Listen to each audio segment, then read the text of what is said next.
പാടിടാം. ആമയുടെയും മുയലിൻ്റെയും കഥ നമ്മൾ കേട്ടിട്ടുണ്ട്. മടിയൻ ഈ വാക്ക്, ഈ പാഠമാണ് ആ കഥ നമുക്ക് നൽകുന്നത്. മനോഹരമായ ഒരു വാചനം കേൾക്കാം. സുഭാഷിതം 6. കുറച്ചുകൂടി ഉറങ്ങാം, തെല്ലുനേരം കൂടി മയങ്ങാം, കൈകെട്ടിയിരുന്ന് അല്പനേരം കൂടി വിശ്രമിക്കാം. ഇത് സ്നേഹമുള്ളവരെ, നമ്മുടെ ജീവിതത്തിൽ ദൈവം അധ്വാനിക്കാനുള്ള ഒരു സവിശേഷമായ അനുഗ്രഹം നൽകിയിട്ടുണ്ട്. വിശ്രമം ആവശ്യമാണ്. പക്ഷെ ആ വിശ്രമം മുൻപോട്ടുള്ള യാത്രയ്ക്കുള്ള ഇന്ധനമാക്കി നമ്മൾ മാറ്റണം. അലസത വെടിയാം.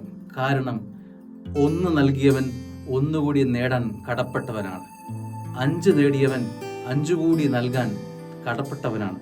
അതുകൊണ്ട് തന്നെ നൽകിയ താലന്തുകളെ വർദ്ധിപ്പിക്കാനുള്ള ഉത്തരവാദിത്വത്തിൽ നിന്ന് പിന്മാറുകയാണ് മടിയൻ ചെയ്യുന്നത് എന്ന് ഓർക്കുക.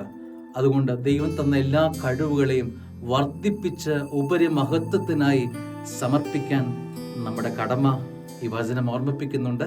ഈ പ്രഭാതം നമ്മളെ അനുഗ്രഹിക്കട്ടെ. ആമേൻ.